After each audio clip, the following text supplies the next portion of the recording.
예, 다 같이 한번 복장합시다. 참 좋으신 하나님 앞에 영광을 돌립시다. 이 시간 나의 예배를 하나님이 연락하신다.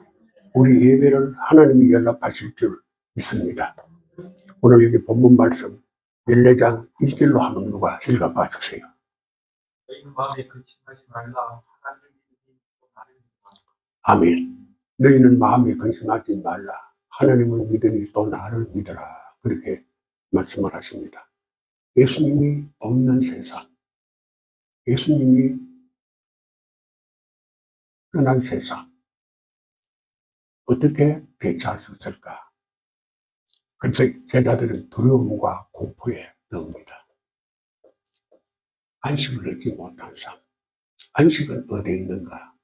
너희는 마음에 근심하지 말라. 염려와 불안과 공포, 과거에 대한 후회, 현재에 대한 고통, 미래에 대한 불안으로 휩싸여집니다.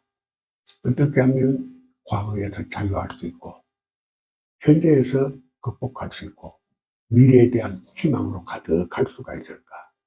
어떤 사람이 그렇게 말을 합니다. 꿈이 없는 세상은 두려움과 공포로 가득하다. 미래에 꿈이 있을 때, 희망이 있는 세상이 될 때에 두려움과 공포는 사라지게 되고 기쁨과 즐거움으로 삶을 누릴 수가 있다. 그렇게 말해요. 희망이 없는 세상, 꿈이 없는 세상, 생각만 해도 암울합니다. 사람은 미래를 먹고 산다고 합니다. 다시 바꾸고 말하면 꿈을 먹고 산다. 희망을 먹고 산다. 그런 뜻이 되겠습니다. 제자들의 불안한 공포를 어떻게 벗어날 수가 있느냐?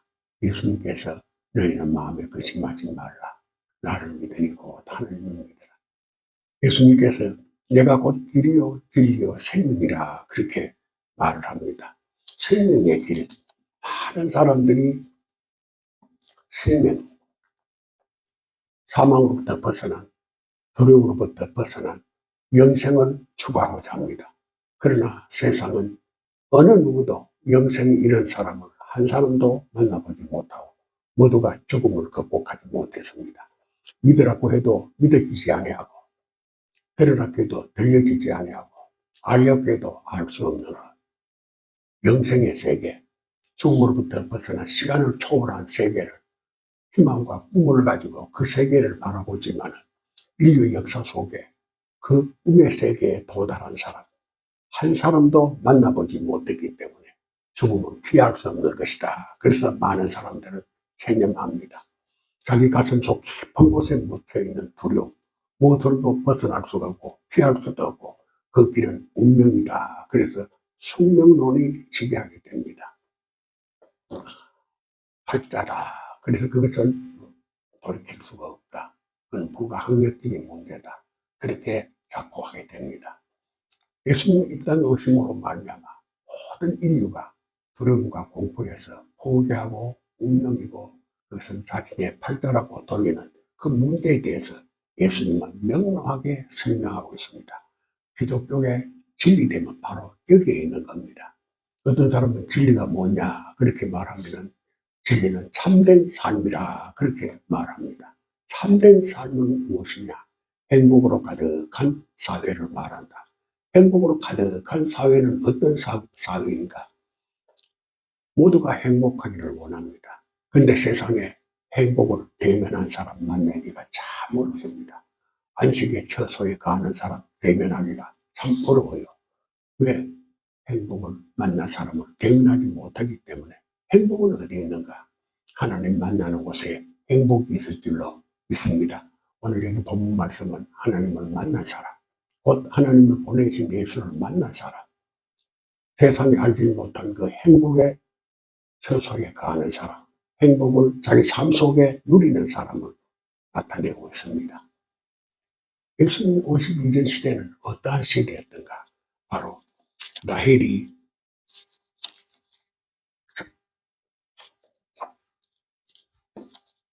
창세기 35장 16절부터 17절까지 한번 읽어봐 주세요. 18절까지. 창세기 35장 16절부터 18절까지. 그들이 베델에서 길을 따라 에브라스 이르기까지 얼마간 거기를 둔 곳에서 나이 난산하게 되어 심히 고생하며 그가 난산할 기음에 사파가 그에게 이르되 두려워하지 말라 지금 내가 또 등남하느니라 하매 그가 준비되어 그의 혼이 떠나려 할 때에 아들의 이름을 베몬이라 불렀으나 그의 아버지는 그를 베냐민이라 불렀더라. 아멘.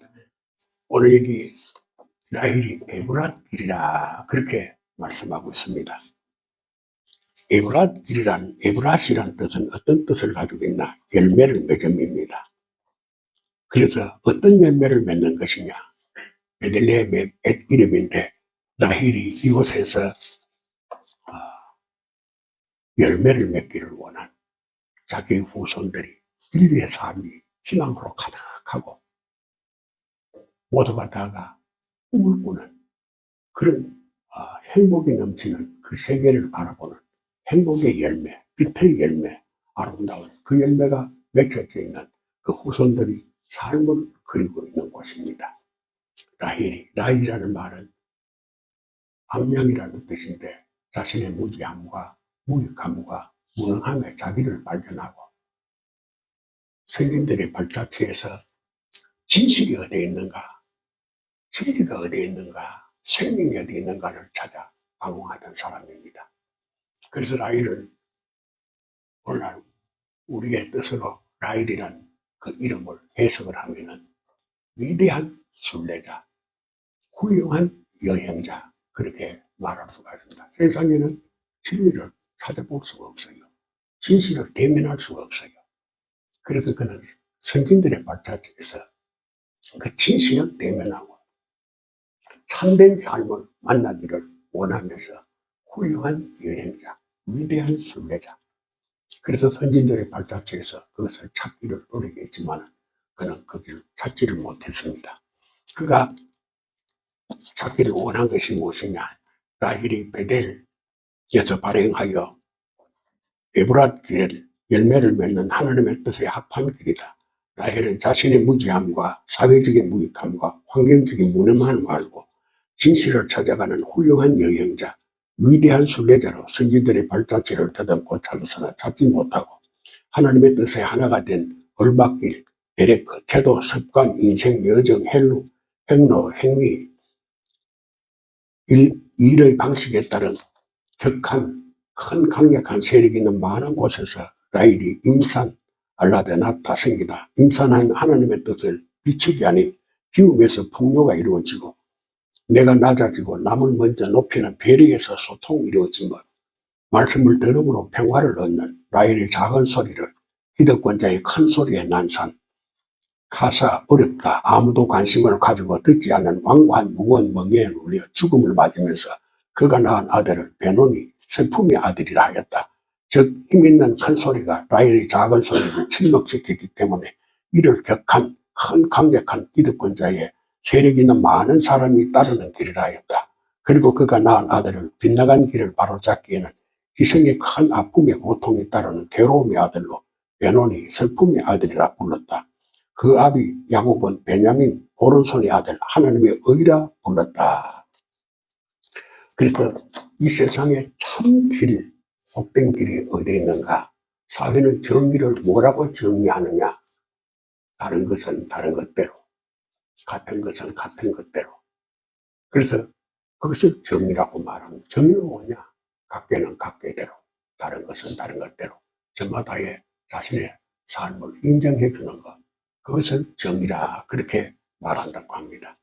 그러나 라헬은 그 진실을 찾기 위해서 몸부림칠 때에 바로 기득권자의 소리에 자신의 작은 소리가 침묵당하는 그 괴로움에서 자신이 나았다. 자신이 비움에서 풍요가 오는 것을 보았다. 그러나 그 소리에 귀를 기울이는 사람 아무도 없어요. 그래서 그는 베논이 슬픔의 아들이다. 그리고 왜 슬픔의 아들이라고 말하느냐? 많은 고난 속에서 그 진리가 발견되어지기 때문에 괴로움의 아들이다. 그렇게 말합니다.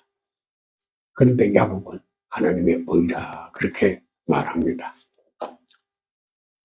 우리는 초대왕 사울 왕을 기억할 수가 있습니다. 바른 길, 참된 길을 찾아서 목말라 하면서 그 참 길이 어디에 있는가? 백성들의 무거운 짐을 누가 대신할 것이냐? 아픔과 고통, 슬픔과 괴로움, 그 모든 비극적인 것을 어떻게 해서 기쁨과 즐거움으로 바꿔줄 수 있는가? 몸부림친 사람이 통일왕국을 이룬 초대왕 사울왕입니다. 그는 모든 사람보다 어깨가 더 큽니다. 그가 왕이 되고자 하는 이념이 무엇이냐? 그가 왕이 되고자 하는 것은 바로 기스의 아들, 백성들의 이상과 꿈을 실현시켜주는 것을 목적으로 했습니다. 한다르요, 꿈과 이상을 실현시켜주고자 하는 것. 그러니까 백성들이 사울왕을 환영하고 왕으로 받아들입니다. 사울이 백성들의 꿈과 이상을 실현시켜주겠다. 그 말에 모든 사람들이 동의하고 기뻐하고 찬성합니다. 그런데 사무엘은 그에게 길갈에 가서 7일 동안 내가 올 때까지 기다리라. 그러면 너와 내가 하나님 앞에 번제와 화목제를 드리자. 그래서 하나님 앞에 영광을 돌리자. 그렇게 약속을 하고 사무엘이 제사장에 떠나갑니다. 사울은 7일 동안 그곳에 기다리지 못하고 사무엘이 올 때까지 기다려도 사무엘은 그날이 되어도 오지 않으므로 그는 하나님 앞에 화목제를 드립니다. 그때 사무엘이 그를 찾아옵니다. 왕이여, 지금 무엇을 하니까? 왕이 행할 일이 무엇이냐? 화목제와 번제를 드리는 것은 왕이 행할 일이 아니고 제사장이 행할 일입니다. 왕이 행할 일이 뭐냐? 왕이 행할 일은 길갈에서 애굽의 10가지 재앙의 수치스러운 부끄러움을 굴러보내는, 역사의 바퀴를 굴러보내는 것이 왕이 행할 일입니다. 그것을 일주일 동안 하나님이 기뻐한 뜻이 무엇인가? 어떻게 하면 애굽의 10가지 재앙을 굴러보낼 수 있는가? 그것을 해답을 찾는 것이 왕이 행할 일입니다. 그가 외치는 표어가 백성들의 꿈과 이상을 실현시켜 주겠다고 하는 겁니다. 백성들의 꿈과 이상이 실현되기 위해서는 애굽의 10가지 역사의 수치스러운 재앙을 굴러보내면은 자신이 외친 것은 그냥 위로부터 임하는 은혜로 누리게 될 줄로 믿습니다. 그래서 자신이 회개할 것을 회개하지 못하는 거예요. 왜 애굽의 10가지 재앙의 종살이를 하게 되었던가? 그 방도를 알지 못하므로 그는 그 같은 문제를 찾지도 않고 문제가 문제되면 알지도 못하고 하나님 앞에 화목제를 드리고 번제를 드리는 것을 제사장이 행할 일에 참여하고 자신이 행할 일을 알지 못하므로 왕의 날은 길지 못하다. 그래서 그의 날은 감정을 조절하지 못하므로 사울에다 전사하는 안타까운 왕이 되고 말았습니다. 다윗은 어떤 사람인가? 다윗을 대하니 내 마음에 합하다 그렇게 말합니다. 하느님 마음에 합한 길, 그 길은 어떤 길인가? 다윗이라는 말은 비루들의 사랑을 받는 사람입니다. 그는 사울왕이 하나님 앞에 행해야 할 역사의 수치스러운 재앙을 굴러보는 방도를 알지 못하기 때문에 그는 왕으로부터 폐위를 당하고 새 왕을 하느님께서 명하게 됩니다. 그때 다윗 가문 이세의 아들이 택함을 받는데 다른 아들들은 다섯이는 다 자신이 왕이 되겠다고 사무엘 앞에 기다립니다. 그런데 사무엘이 그 다섯 아들을 바라볼 때 왕이 될 사람은 그 속에 없었습니다. 그래서 이세에게 네가 아들이 이거밖에 없느냐고 물을 때 하나가 더 있는데, 말째가 있는데 그는 몇 마리 안 되는 양을 돌보고 있습니다. 그렇게 말합니다. 그가 올 때까지 나는 식탁에 앉지를 아니한다. 그가 오는 것을 보고 내가 음식을 먹겠다. 그렇게 말을 합니다. 그래서 사람을 보내서 다윗을 불러오니까 사무엘이 보고 이는 하나님의 마음에 합하다. 그렇게 말합니다. 하나님의 마음에 합한 사람, 어떤 사람인가? 따라서 몇 마리 안 되는 양을 돌보는 자. 많은 사람들은 100마리 양, 그러나 예수님께서는 잃어버린 한 마리 양을 찾습니다. 그러면 100마리, 9마리가 한 마리 양보다 못하다는 뜻인가? 한 마리보다 못하는 것이 아니라 99마리는 안전한 곳에 있습니다. 그러나 잃어버린 한 마리는 위험한 처지에 놓여 있습니다. 그 위험한 처지에 놓여 있는 그 한 마리를 구원해가 올 때 하나님이 기뻐하십니다. 그리고 이는 내 마음에 합한 사람이다. 그렇게 다윗에게 기름 부음을 받았습니다. 이 다윗이 요압에게 인구조사를 명합니다. 갓이 다윗에게 고합니다. 왕이여, 어째서 백성들의 인구를 조사하려고 합니까? 왕권의 권력이 얼마나 강대함을 과시하려고 그럽니까? 7년 흉년을 피할 수가 있습니까? 석 달 대적에게 쫓김을 받을 때에 목숨을 구제할 수 있습니까? 석 달 혼역일 때 이 세 가지 중 왕은 어느 것을 택할 것입니까? 부모. 다음에 그렇게 질문해요. 여기 11개야 34장 24장 13절 한번 읽어보세요. 사무엘하 24장 13절.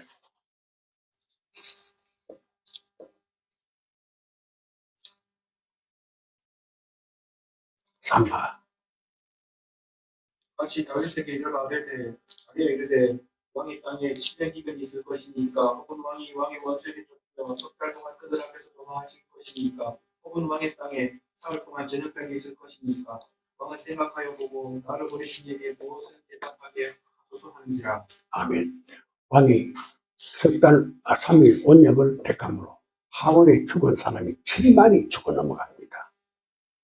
7년 흉년을 왕이 그것을 대처할 능력이 왕에게 없습니다. 곡식을 보관해도 3년만 넘으면 곡식이 고마 변절돼가지고 맛이 없어져요. 그러니까 7년을 저장한다는 것은 참말로 어려운 겁니다. 그리고 대적이 석 달 동안 자기를 포위해서 쫓을 때에 피할 수 있는 사람 없습니다. 그래서 그는 언약을 택함으로 3일 동안 하루에 7만이 죽어가는 기억을 맞이하게 됩니다. 이 다윗은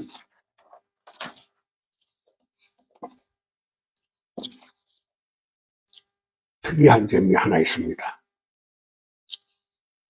예부수 사람 아리우나의 타작마당에서 하나님께 속죄 번제를 드립니다.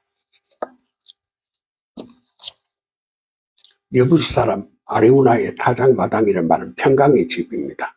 자신이 추구하는 의지인 이념을 뛰어넘는 아라우나 송아지 나는 기뻐 뛰며 외치리라. 하늘에서 내려준 승려로 참 자유할 수 있는 제목인 하나님의 사랑을 발견한 곳입니다. 이곳에서 다윗은 어떻게 하면은 백성들의 삶의 질이 공평하고 평등하게 살게 할 수 있을까? 사람 위에 사람 없고 사람 밑에 사람 없는 그러한 세상을 펼칠 수 있을까? 그렇게 고민하게 됩니다. 천국 국간에 들어갈 수 있는 알곡은 어떤 곡식인가 생각하게 됩니다. 그때 성경에서 천국 국간에 들어갈 알곡은 여기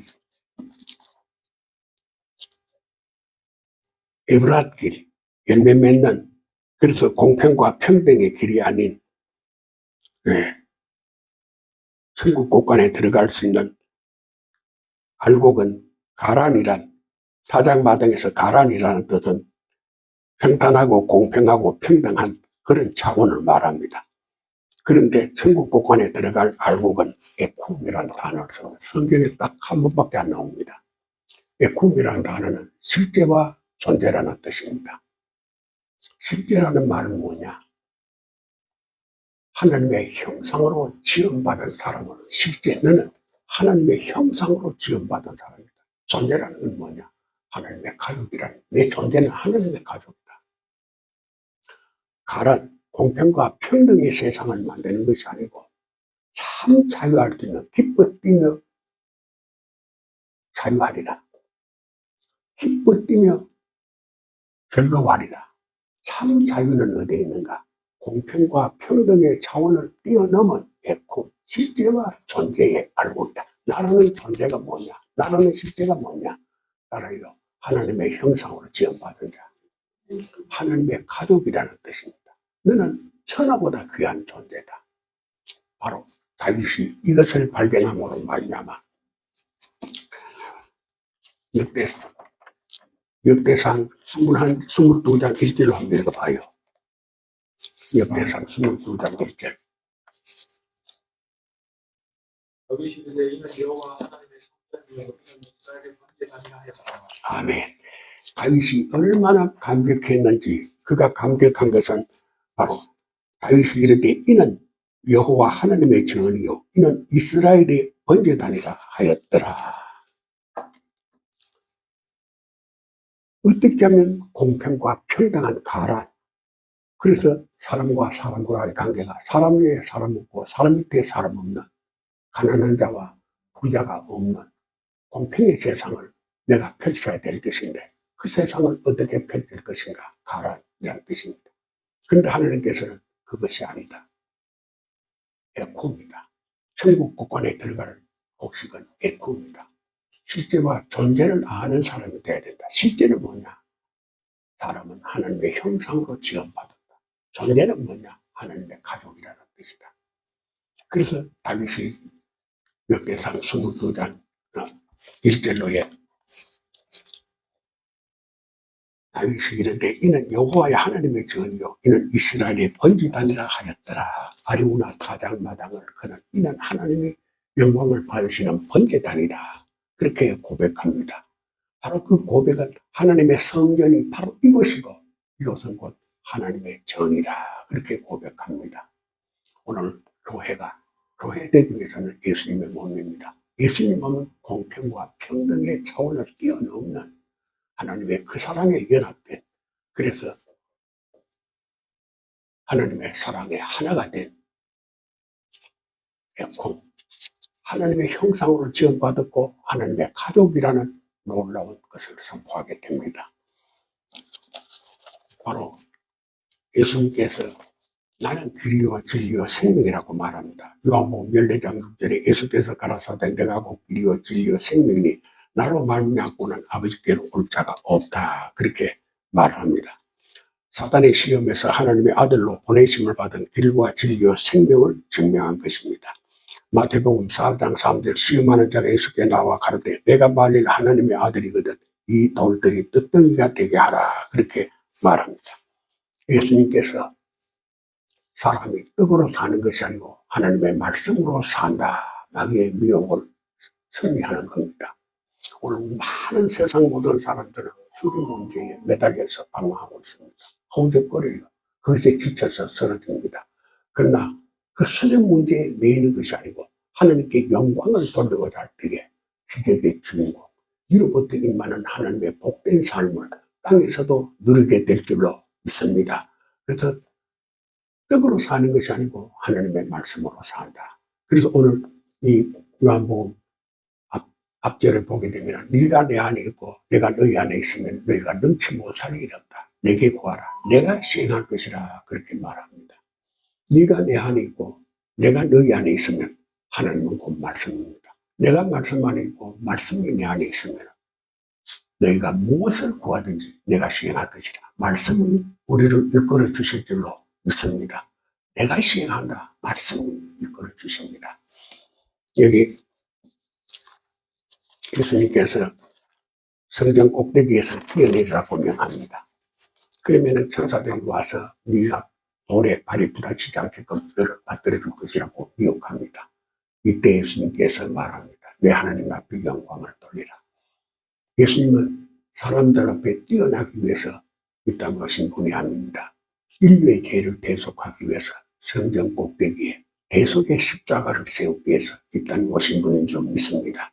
예수님이 성전 꼭대기에 대속의 십자가를 어떻게 세우느냐? 저 사람 아담은 하늘님 앞에 범죄함으로 사망이 세상을 왕노릇하게 되어져서요. 그래서 사망이 세상을 왕노릇하게 되어지는 그 율법 아래 있는 그 율법을 어떻게 피할 수가 있느냐? 바로 율법이 요구하는 의를 하나님의 사랑으로 예수님께서 대속의 십자가를 침으로 율법이 요구하는 의를 온전히 이루심으로 말미암아 하나님의 사랑이 세상에 펼쳐지는 사망의 법을 피하고 아담으로 말미암아 사망의 왕노릇하는 것을 피하고 생명의 법으로 영생을 우리에게 주신 줄 믿습니다. 그래서 우리는 누구든지 그를 믿으면 구원함을 받는다. 그렇게 말씀을 합니다. 여기 예수님께서 새 세계의 노래입니다. 모든 골짜기가 메워지고 모든 골짜기가 메워지는 것은 반상의 차별의 소는 귀족과 평민, 천민, 노예와 왕족의 신분이 없어진다. 하나님의 형상과 모양으로 만들어진 무엇과 비교될 수 없는 천하보다 귀한 하나님의 형상으로 지음받은 독특한 인간 존재의 본성이 회복된다. 본성 회복은 첫사람 아담의 범죄함으로 저주 아래 놓여진 곳에서 풀려난다. 하나님과 단절된 상태에서 사단이 그려진 그림 안에 갇혀 있어서나 주님의 오심으로 누구든지 주의 이름을 부르는 자는 저주에서 풀어나는 지우개를 선물로 받은 것이다. 이것이 곧 회개다. 보혈의 지우개를 주셨다. 지우개는 사탄의 그림을 지우고 마귀의 미혹을 그려진 그림을 지우는 지우개다. 이제는 자신이 그림 속에서 스스로가 만든 막대나 그래프로 비교 평가하는 것이 아니라 자신의 그림은 예수 그리스도의 보혈인 하나님의 지우개로 거짓된 모든 윗선을 깨끗이 지워버리고 하나님의 그림 안에 가는 복을 누리게 된다. 이것이 골짜기에 메워진 예수님 안에 새 신분이 주어진 것이다. 예수님의 명하신 길, 그러므로 아들이 너희를 자유하면 너희가 자유하리라. 수고하고 무거운 짐진 자들아 다 내게 오라. 내가 너희를 쉬게 하리라. 예수께서 이제 할 수만 있거든 무슨 말이냐. 믿는 자에게는 능치 못할 일이 없느니라. 인간이 잃어버린 하나님의 창조 때의 지혜를 하나님이 믿는 자에게 공유하게 하시는 겁니다. 어떻게 하면 세상이 황금 만능주의, 인류 모두가 다가 돈 앞에 무릎을 꿇고 있습니다. 믿는 자는 하나님 앞에 무릎을 꿇는 자가 복된 사람인 줄로 믿습니다. 그래서 예수님의 닮아진 사람, 예수님을 마음에 영접한 사람, 예수님과 동행하는 말씀과 함께하는 사람에게는 어떤 놀라운 역사가 나타나게 되는가. 하나님이 보혈의 지우개를 주십니다. 그를 새롭게 새 사람으로 변화시켜 줍니다. 새 사람으로 변화되는 그 놀라운 역사는 어떻게 일어나게 되는가? 창조 때 지혜를 공유하는 은혜가 임하게 될 줄로 믿습니다. 우리가 하나님 앞에 기도할 때에 그 응답이 이루어지는 것은 창조 때 지혜가 임하는 겁니다. 죄로 말미암아 창조 때 하나님의 지혜를 잃어버렸어요. 형상을 잃어버렸어요. 그러나 예수님의 보혈의 지우개를 받아서 자신의 마음속에 있는 모든 것을 지워버리고 빈 마음이 되어질 때 성령에 의해서 새 사람으로 거듭난 사람으로 변화시켜 줍니다. 그에게는 놀라운 역사가 나타나는데 창조 때 하나님의 지혜를 공유하게 됩니다. 기적의 사람이 됩니다. 나는 이 말씀을 보고 놀라고 놀랐어요. 창조 때 허락하신 하나님의 지혜를 공유할 수 있는 사람, 이는 그가 무엇을 원하든지 원하는 대로 이루어지는 정인이 되는 줄 믿습니다. 그래서 세상은 불평등의 세상에서 창조 때 지혜가 임하게 되면 공평의 세상으로 만들어지게 됩니다. 어떻게 불공평의 세상이 공평의 세상으로 만들어지는가? 많은 사람들은 의심하게 됩니다. 왜냐? 물질이 부족할 때는 물질이 왕노릇하게 됩니다. 그러나 창조 때의 지혜가 임하게 되면 물질 땅이 저주를 받아서 다시는 그 효력을 내지 아니하는 그 땅이 하나님이 창조 때 지혜를 공유하면 하나님의 약속한 대로 100배, 30배, 60배의 놀라운 능력이 나타나게 됩니다. 풍성한 사회가 됩니다. 풍성한 사회가 되면 물질은 종이 되는 것이 아니고 물질의 주인이 되는 겁니다. 필요의 모든 것들을 풍성하게 생산하게 됩니다. 창조 때 지혜를 공유하는 것. 하나님께서 우리에게 믿는 자에게 네가 무엇을 구하든지 내가 시행할 것이라. 바로 창조 때 지혜를 허락해 주실 줄로 믿습니다.